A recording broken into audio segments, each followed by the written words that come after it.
Okay, so so this is, I'll just introduce myself. My name is Susan Schwartz. I'm the program director for Pasadena Education Network. We are a grassroots parent organization that was started in 2006 by families with young children who wanted to learn more about our local public schools. Today, we connect over 2,000 families, both PUSD enrolled families and prospective families, with information about schools and about open enrollment, and also with other families. So once people are in the schools, we try to support families like yours so that you can engage constructively with your schools and with the district for the benefit of all children in our community. And so in this workshop, we'll talk a little bit about how to prepare for your fall parent-teacher conference, or really for any parent-teacher conference. And so if I can just see a hand raise or something, for how many of you is this the first parent-teacher conference? We have any kindergarten families or close to? Okay. So some yes, some no. Do we have anybody who is in middle school or because we do parent-teacher conferences, or do we have just elementary parents here? Any middle school parents? No. Okay, good. All right, so that sort of tells me where we're starting from. So what is a parent-teacher conference? It is a conversation, first of all, between the teacher and the child's parents or guardians. It's a chance to establish a sort of a mutual understanding, to get on the same page with your child's teacher, understanding what expectations are for your child's learning and development, and also of how your child's doing. What are his or her strengths and challenges? It's a chance to ask questions. So, you'll think a little bit ahead of time about any particular questions you want to ask, and you'll also ask for clarification. Just letting somebody in here, when you don't understand something. And then finally, it's an opportunity for teacher and family to really commit to taking concrete steps, anything that's needed to support the student, and if there is any follow-up that is needed. And I think beyond that, this is one of those rare chances where you really get to put a face to the name, especially now, you're not seeing the teacher getting the chance to have a casual conversation so easily as we can when we're all there in person. So it's a chance to have some two-way communication in real time. And that sort of it's a chance to set the tone to have a good working relationship with your child's teacher. And keep in mind, I think, parents can sometimes be a little nervous about this, like they don't know what the teacher's going to say about their child. And also teachers can be a little nervous about this. When we announced that we were doing these conferences, some teachers asked us, well, what are you going to be telling the parents to ask us? We want to be ready, So it is, I think it's important, especially now when we don't have as many casual opportunities to interact, that we really give each other grace and be gentle with each other, and know that sometimes everybody's a little bit nervous about how this interaction is going to go, and that's okay. We can just sort of relax and breathe in and out, and enjoy the chance to get to learn a little bit more about how your child's doing. So to break it down a little bit, the basic things that we're going to be talking about. You want to know what your child is supposed to be learning, because you can't really know how they're doing unless you know what they're supposed to be doing. And you want to know how that learning is being evaluated, which might include things like class participation, homework, tests, projects, any number of things, individual assessments. So, and then you want to know, what is your child actually learning? So that's what they're supposed to be learning. You also want to know how they're actually doing, and what are their child's strengths and weaknesses as a learner. So, sometimes when we think about what are my child's strengths or weaknesses, we might think of things like, well, she's really good at math, or he loves to read. But we're also talking about just how your child approaches learning. Maybe your child is a very good listener. Maybe your child is not a very good listener because they like to talk a lot. and need to work on their listening skills. So they may be very expressive. That may be a strength. So I think thinking about this as you're going into a conference, that you have a chance to learn something about what your child's strengths and weaknesses are as a learner. And then ultimately, what are we, and by that I mean both the parent and the teacher and the school, planning to do to support your child's growth and development from whatever point they are in to wherever they might go from there. So here's the thing, it's not a very long amount of time. So teachers typically are going to ask parents to sign up for a 15 to 20-minute conference slot. And let me see, show of hands, how many people have actually been asked by the teacher to sign up for a parent-teacher conference? I see one thumbs up there. Anybody else heard from the teacher about signing up? Yep, another one. Okay. Yeah, so that's something. I think the way that teachers are doing this, they might use Sign Up Genius or something like that. They might send something home with a list of slots for you to, choose one. Does anybody who has been asked to sign up want to volunteer how that actually worked? Was it done through some kind of electronic app, or Michelle, you want to? Do you remember how you were asked to sign up? I think it was, it was Sign Up Genius. Okay. It was like a link she sent in Class Dojo. Okay. And that may look a little different from one teacher to another. So I'm not going to say it looks like this or that, because it may look a little bit different from one to another. So anyway, because it's a fairly short amount of time, it's really important to come prepared. Give yourself some time to think about anything that you want to ask about, any piece of information that you think is important, some clarification if you're not clear on what your child is supposed to be doing, or what the teacher is expecting. So this is a chance to get a lot of that clarification that is a lot easier to do in a person-to-person conversation than it would be just through emails or written communications. So the more you can do ahead of time to kind of think about what you want to find out about and want to discuss, that's helpful. So we'll talk a little bit more about some specifics. And the other thing is, although this is a short amount of time, it's not like this is the only chance that you will ever have to have a conference with your child's teacher. If something comes up during the year, if for some reason you have a concern, or the teacher has a concern, or just a question, I mean, it may be something that can be answered in an email, but it may be something that really wants a face-to-face conversation. And so just because this is sort of the official parent-teacher conference doesn't mean that this is the only chance that you'll ever have to talk to your child's teacher. So that takes a little bit of the pressure off, hopefully. Okay. The other thing is, we're talking about an online conference, obviously.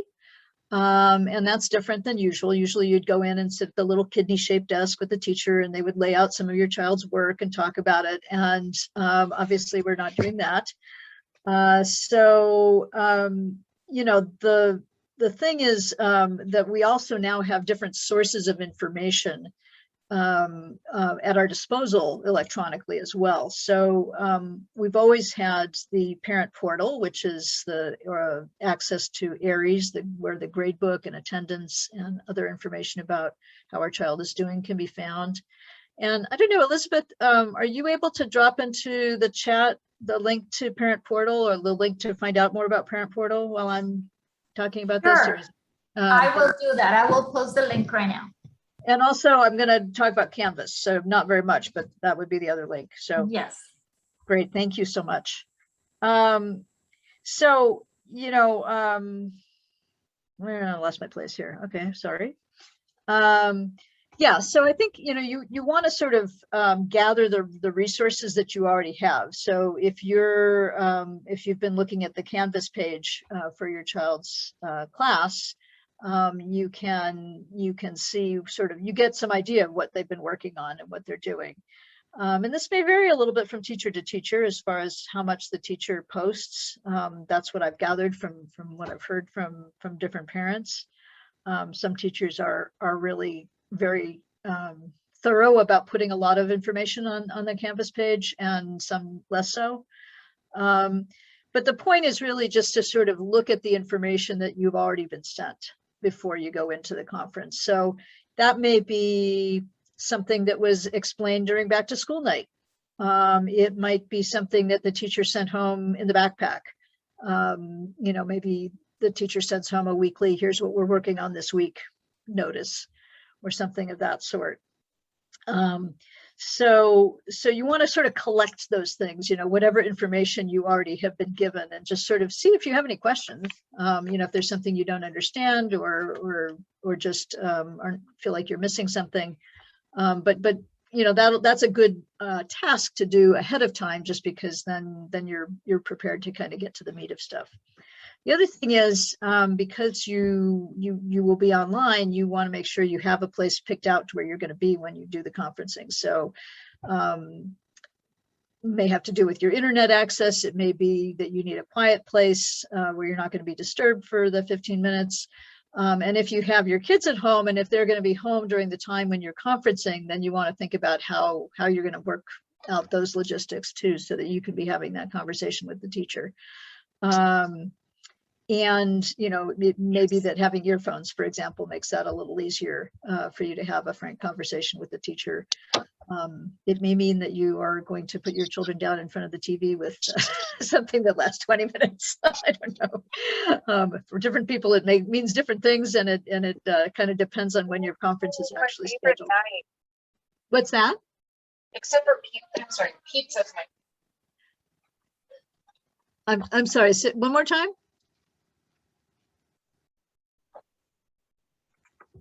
Okay, I'm sorry, I didn't quite catch that, but we'll have a chance to have more discussion at the end. So, all right, so this is what I was talking about a moment ago. Before the conference, you want to gather whatever information you already have, any communications from the teacher, anything you can see already on Canvas, looking at Aries, the parent portal, anything you learned at back to school night. So just sort of, you know, this might be physically gathering stuff together, or just mentally sort of recalling all the things you've seen, and just kind of thinking, okay, here's what I already know going in. And then the other piece of information, the other real source of information that we have going in, is whatever we've been observing at home or on the way home from school. You know, does your child seem to be happy with the way things are going at school? Are they anxious about something? Are they bored? Are they struggling with some piece of their homework, or with homework in general? Is something taking longer than seems reasonable to you? So those are, you know, all your observations. Maybe they're just talking about how things are with their friends, or with wearing a mask, or with the food, or anything, going to the bathroom, you know. All those things are part of, you know, what you're going to have a conversation about, especially with, well, not even especially with younger kids, certainly with younger kids. But that's part of the information that you're sort of gathering together as you get ready to go in as well. And, you know, so if something really pops up in your mind, you want to make a note to remember to bring that up. So the other thing is, you know, before the conference, you have a lot of information. You could talk all day, right, about your kids and what they're like, and, you know, interesting things about them, what you like about them. But and not all this information is relevant to the parent-teacher conference, but it's helpful to kind of go through some of these things and think, you know, is there anything that I think my child's teacher should know about my kid to be better able to support his learning or behavior in the classroom?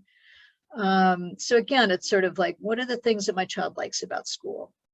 What are the things that may be worrying or upsetting your child about school? And those could be social things. It could be something, you know, about the academics, the actual schoolwork. It could be something physical or physiological, something about, I'm thinking about the bathroom issue for young kids, especially. And then, what's homework time like? How does that go? How is it fairly calm? Is it a struggle? Is it, when does it happen? Who helps? So again, it's not like you need to provide the teacher with answers to all these things. These are just questions to sort of get you thinking about what are some things about my child that might be relevant when we get into that conversation. So even things, that are just have nothing really to do with school at all. What are things that my child likes to do? What are his or her interests? What kinds of activities does he or she enjoy? Laura, my colleague, likes to talk about how when she went to talk with her child's teacher in kindergarten, he was very physically active, and that was a problem behaviorally for the teacher at times. But she said, my child loves to help. So if you can find a task to give him to, go take something somewhere or go pass out papers, that will help with with his having trouble sitting still and that extra energy that he has. And so again, you don't necessarily know which of these things are going to be relevant, but thinking about them ahead of time will help you be ready to sort of come in with that information. If there's something that you're working on with your child, bedtime routines, or I don't know, telling the truth or sharing, or whatever, if there's some particular thing that's going on social emotionally with your child that you're working with them on, those are all things that may be useful in this conversation. So again, just things to think about. And then finally, and this is true at any time during the year, you want to, if there are any significant home or health situations that may be affecting your child at school, so a new baby, a move, illness, a death in the family, economic issues, any difficulties with sleeping or eating, all those things obviously are going to have some impact on how your child shows up at school and how they're able to process what they're supposed to be doing there. So, again, just not just now, but at any time, if there are things that arise, those are good things to communicate to the teacher. All right, so let's keep going here. During the conference itself, so the issues that may surface when you're actually looking at the discussion of how well is my child actually learning, sometimes there's a mismatch between what your child knows and what they're able to demonstrate. So they maybe are, doing their homework, but then forgetting to turn it in. Or they may be understanding something, but really freeze up on in a testing situation and not be able to show that. So a question might be, how well is my child demonstrating what she's learning? Are there areas of inconsistency in terms of, how she participates, or, those kinds of things? And then I think, your child may be doing what is expected of him, but may not be working toward his full potential. Or on the other hand, your child may be finding the grade level material very challenging, and needs some extra support or acceleration to catch up and be able to close that gap. So, the question of whether your child is working towards his or her potential, any particular skill gaps that they may have. And sometimes it's useful to know sort of how does my child doing compared to others in the class, just to have context. So it's not a race, it's not a competition, it's not like your child should be the best or, whatever in the class, but it helps to, give you some context as to how they're doing. So if they're struggling with something, maybe all the kids are struggling with that thing, or maybe all the boys are having those issues right now, or maybe English learners are having a particular thing that is your child. So it's really, helpful to kind of get that context when you're talking about how your child is doing. And then, you might ask what are some things that my child needs to work on, and it might be, it might be math facts, or it might be learning how to wait until the teacher calls on you to to say what you have to say. You know, so they may be more behavioral and social things, or they may be areas, you know, academic areas.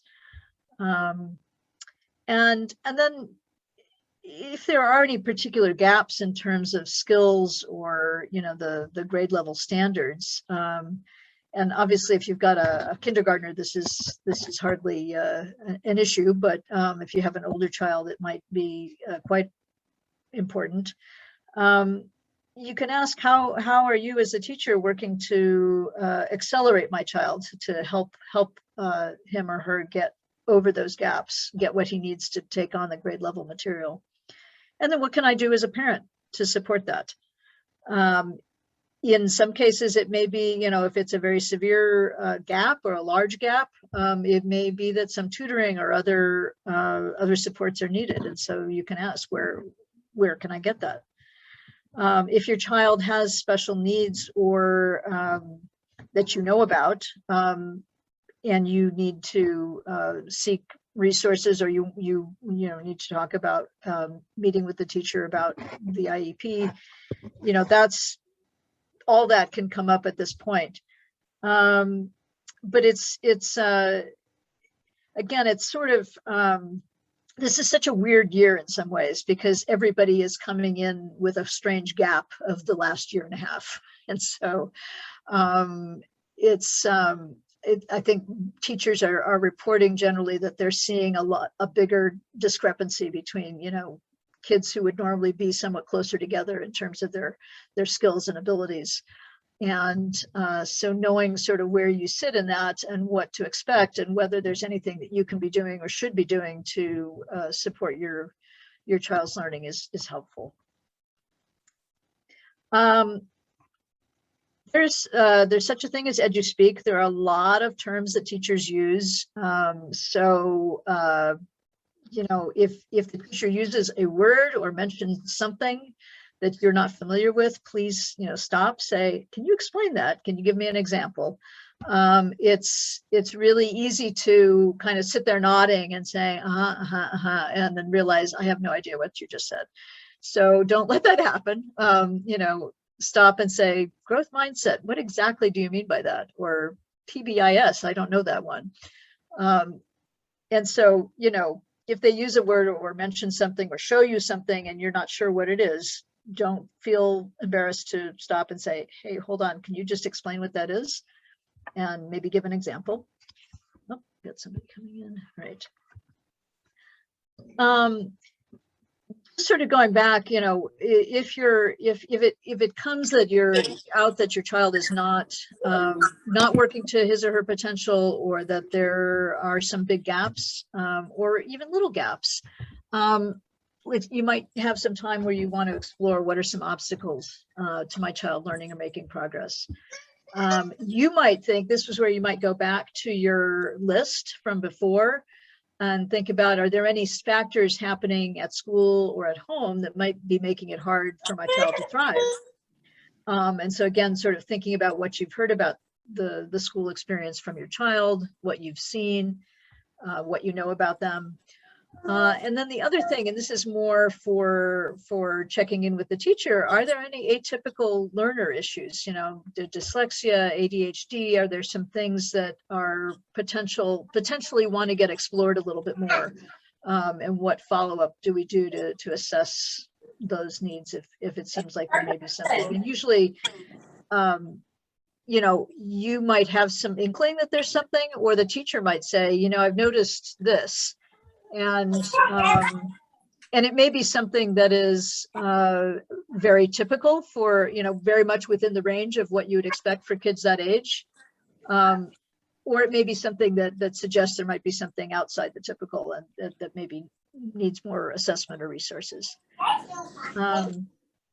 So finally, you want to really ask, if there is something that is an obstacle, then what are the strategies? What are the strategies that you as a teacher are using to try to address that? What resources can we as a family access? And if there is something like that, then obviously the next question is, well, what's the next step? When and how will we follow up? Because if there is something more that needs to be done, it's not all going to get taken care of in that 15-minute conference. So you'll want to kind of have a next steps. And before I go to the next steps, I just want to sort of talk about the elephant in the room, which is social emotional issues. This has been a really trying year, I think, for a lot of people. Kids are excited mostly to be back, have been excited to go back to school and see their friends or make new friends. I think everybody was really glad. The teachers were glad to be able to try to do things in person again, but it's hard. It's been a challenging year in a lot of ways. And so on the one hand, I think, we need to acknowledge and sort of extend grace to teachers, to the kids, to parents, to administrators who are trying to kind of cope with this new territory. And then we also, though, we need to name what's happening and seek support. So if there are problems that are happening that just have to do with social, emotional, mental health, just behavioral issues happening with kids who haven't been in a social situation on a regular basis, it's okay to acknowledge that and just that must be hard. Is there anything that we can do either at home or with our child, or just in terms of supporting the teacher, or just in terms of supporting how our child processes what's going on. So I just wanted to touch on that, and I'll give you some, I'm just checking on my time here. We'll give you some time to ask questions so we can have a little bit more of a conversation. And the last thing in my presentation is really, what are the takeaways? So at the end of the conference, you'd like to know, I'm gonna make sure we're all muted here. Okay. Hang on a sec. Oh, Lizzie, don't make a mess, please. Okay. All right. Okay. I just wanted to put people on mute because it was getting a little bit distracting.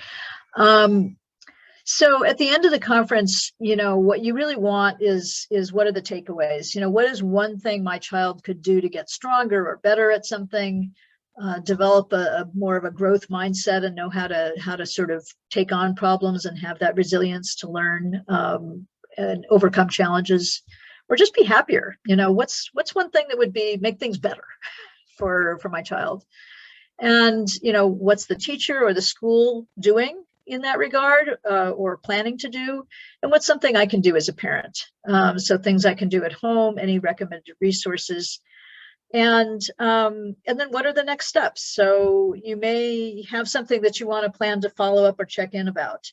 And if there are next steps, if the teacher is planning to send you some resources or links, or if you're going to try something at home and see how that helps, let's say, it's a really good idea when you get done to just sort of make some notes. And one suggestion I've heard is actually even to write a short email to your teacher, to your child's teacher, sort of summarizing what you understand. Thanks for meeting me with me. Here's what I understood were sort of the next steps, or what we're going to try at home, or what you're going to try, or I'll be looking for you to send me those resources you mentioned, or something like that. And it's good to just kind of get it down in on paper, so to speak, or in an email that way, because then you can always refer to it.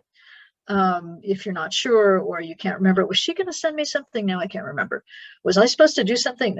So just write it down and maybe share it via email, just to sort of solidify your understanding of what you got out of the conference. So I am going to go, I think I have one more slide. I do. Let's see, how do we get here? There we go. Okay, so I am going to, whoops, now I've done it. Go back. Can I go back? Yes, sorry. I am going to just copy that, or put that survey link in the chat, but in the meantime, then I will stop sharing and we can just hear your questions and have a little bit of a conversation. So I'm open, unmute and ask away.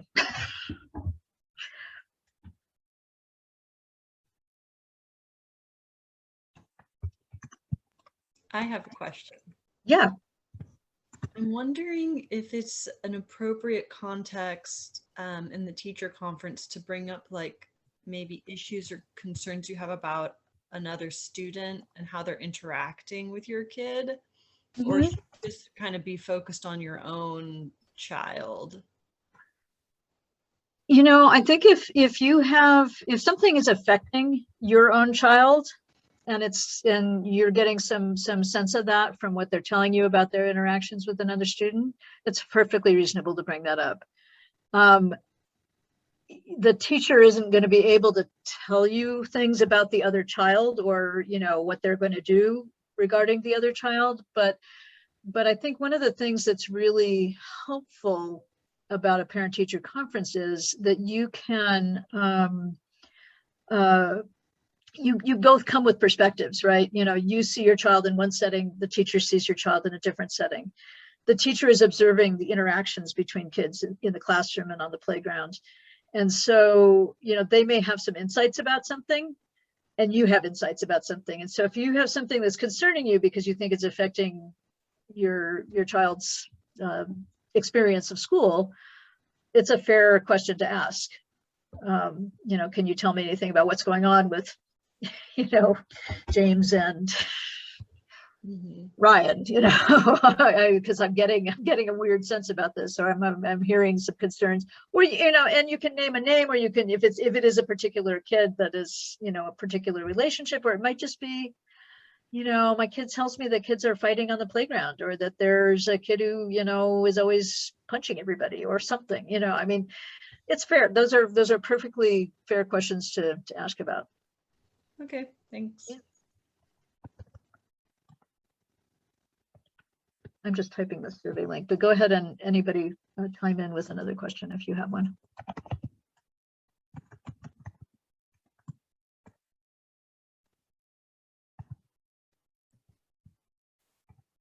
And Susan, if I may recommend that parents should always communicate with the teachers any concerns and not necessarily wait until the parent-teacher conference to happen, because keep in mind that teachers want to hear from you. So if there's anything that is concerning the learning of your student, I would always recommend to send an email, and through parent portal, like Susan was saying, you can always communicate with your teacher early enough. Please do not wait until the parent-teacher conferences. Always communicate with your teachers. That's a really good point. You know, all these things are, we geared all this discussion to the fact that in October they have a parent-teacher conference day, but that's a really excellent point. Your communication about what's going on with your child, if there's something that is raising a flag for you, or you know, it could even be a good thing, like, you know, my kid loved the lesson that you did on whatever, you know, volcanoes. You know, that's also helpful information. Yes, so, but definitely if you have any concerns about anything, don't wait to communicate that. And it may be that a short communication is just, I have a concern about this. I just wanted to let you know, and then maybe that leads to then, well, maybe we need to talk about that, or it might just be an email back saying, I'm aware of the situation, here's what we're doing. And, you know, it may get handled that way. So it just depends on what it is. Is there usually a parent-teacher conference at the end of the academic year as well, or like a written report?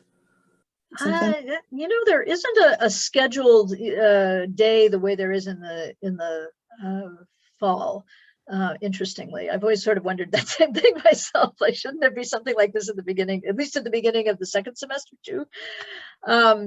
So no, but you know, again, if you've got questions or concerns, it's never a bad idea to just pop a short email or note to your child's teacher about that. I mean, the other thing is that, you know, you get some sense of what your child is doing from, there are report cards, there are reporting periods, and by looking at Canvas and Aries to sort of see what sort of work they're doing and how they're doing on it. So you should get some feedback. You do get some feedback on how your child is doing, certainly in terms of the academics. And I don't know, Elizabeth, do the report cards right now have anything on social emotional stuff? Do you know? I'm not aware. I have not seen a report card lately, but there's always a section where the teacher makes comments. So pay attention to that. And like Susan says, you don't have to necessarily think that there's going to be another conference, but we always recommend connect with your teacher and read those comments and make sure that you keep track of those progress reports before they actually go into the grades. Because keep in mind that every 5 weeks you get a progress report, but then those are not the final grades. So you always want to check those progress reports and see how your kid is doing.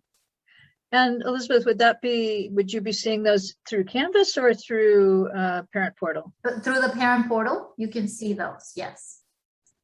Okay. That's why it's so critical that you build your account. So that way you know how to navigate it.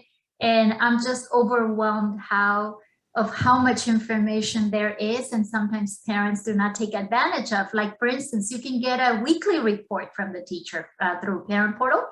There is a section, if you go up to the top, you pick the date and time when you want that weekly report, and your teacher will send you a note on your child. How is he or she doing? So that's an amazing tool for you to have.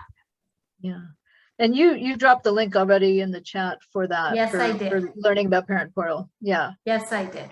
It is. It's a great tool. Yeah. I also added a link to an upcoming series of workshops about understanding the accelerated learning. So maybe some of you might have questions about that. That's another way that you can connect with your teachers, because coaches will be presenting that information. So please be part of that. I'm so glad we're having this, because then it connects with the teachers and all that. Yes. What does accelerated learning mean? Ooh, well, Okay. That's a good question. So this is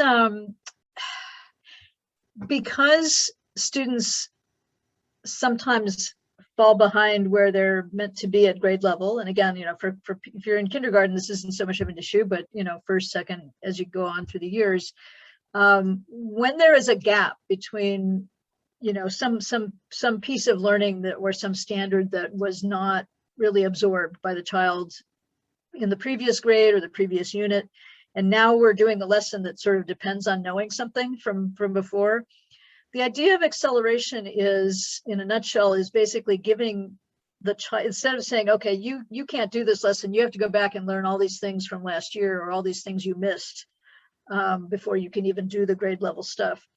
Rather, it's the idea of acceleration is, okay, you need some key concepts that you obviously missed for whatever reason in order to do this project or this lesson or this thing we're doing now. And so the idea is to sort of try to feed the child what he or she needs in order, to do what the class is trying to work on at that point in a very timely manner. So that's the really short explanation. But Elizabeth has a workshop that is like 5 or 6 sessions worth of explanation. So Elizabeth, I don't know if you want to say a little bit more about what they're going to cover. That seems like you said it is that so geared to well. a particular age group, that session, or? And not necessarily it's for all the grades, but you did a great job. And it's been a methodology that they have used, but now our coaches will provide you with more information as to how this is being implemented. And then again, the beauty about this is that you will learn about what it is, but then you will also have conversations of anything else that you think could help our students or your students, I guess, go through all this learning right now. So it's a conversation beyond accelerated learning. So please attend, because I think that will be the value, that the more parents that come, the more the coaches can provide you with information. And we all want to be there, believe me. I want to learn more about it. Yeah, I think, it's meant to be, what we used to call, what we would refer to as remedial learning or remediation. So this idea that, you didn't learn this lesson, so now you have to go back and do it over again. And instead of that, it's like, no, you need to get caught up so you can do this lesson that your classmates are doing. And again, I think, it's particularly, it's a methodology that's been empirically tested and shown to be much more engaging for students, and that students really respond much better to that than just sort of the more remedial learning kind of idea. Now, I personally think I'm curious to see how the coaches talk about it, because if you're just missing a particular concept from last year that you just didn't learn because we were learning at home or whatever, and you just missed one thing or two things, that's one thing. If you really are a whole grade level behind and are behind in many areas, that's another story. And it's, it's a little bit different for younger kids and a little bit different for older kids. But I think the concept at least is pretty solid.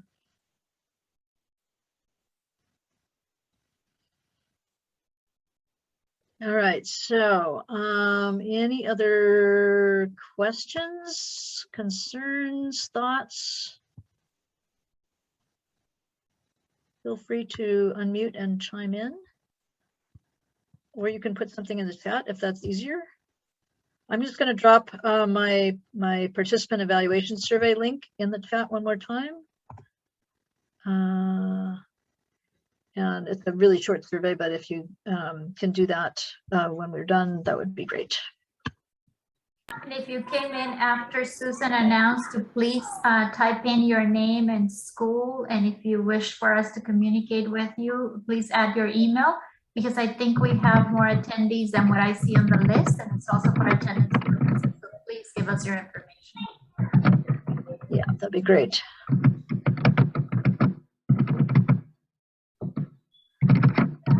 Do we have, are most people here, let's see, how many people have a second grader or above? Just you can do a thumbs up or anybody? Mostly new folks.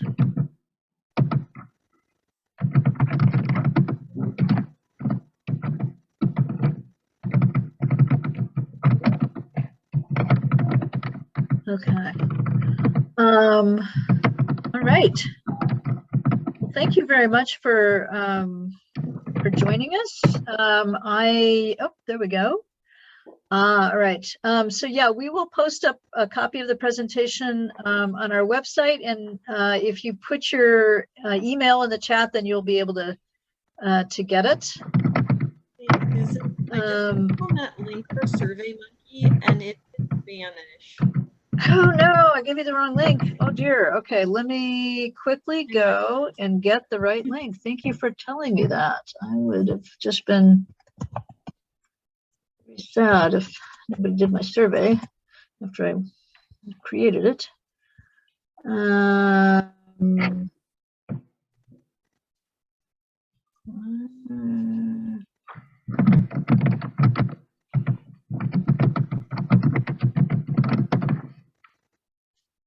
Okay, hang on one sec. I'm just logging in to get the link.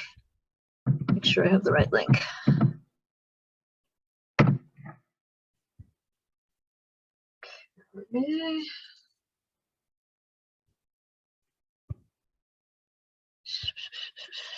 Okay, here we go. And okay, oops, let's see. I want to do this to everybody. Okay, here is the correct English survey link in the chat. Thank you very much for bringing that up. So yeah, it's a pretty short survey. So, but if you have time, that would be fantastic. Thank you. All right. Stephanie, did you have any? I will put the if I have your email, I will definitely send you the. I'll send a follow-up email with the link to the recording and the presentation slides, and they'll be on our website as well, on the PEN website. Okay, so Delia, you have a fifth grader. Do you have any?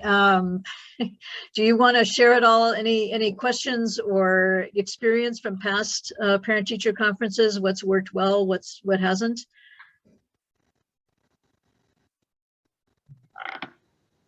And if you're not able to unmute and share that, that's okay. But if you can, that'd be great.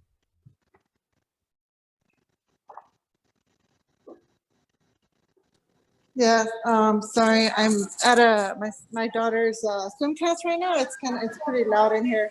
Okay. That's why I'm not talking. Sorry. So do you have any particular wisdom to drop on your experience with doing parent-teacher conferences over the years, since you have a 5th grader? All the parent-teacher conferences have been pretty great, actually. It's, I've always tried to be really involved in helping the teacher prior to, COVID. Yeah. So I always got to know my daughter's teacher, which that was a plus. Yeah. I used to help in the class after when I would pick her up, I would help clean the desk and, just hang out for maybe like 15 minutes afterwards, just to help clean up and stuff like that.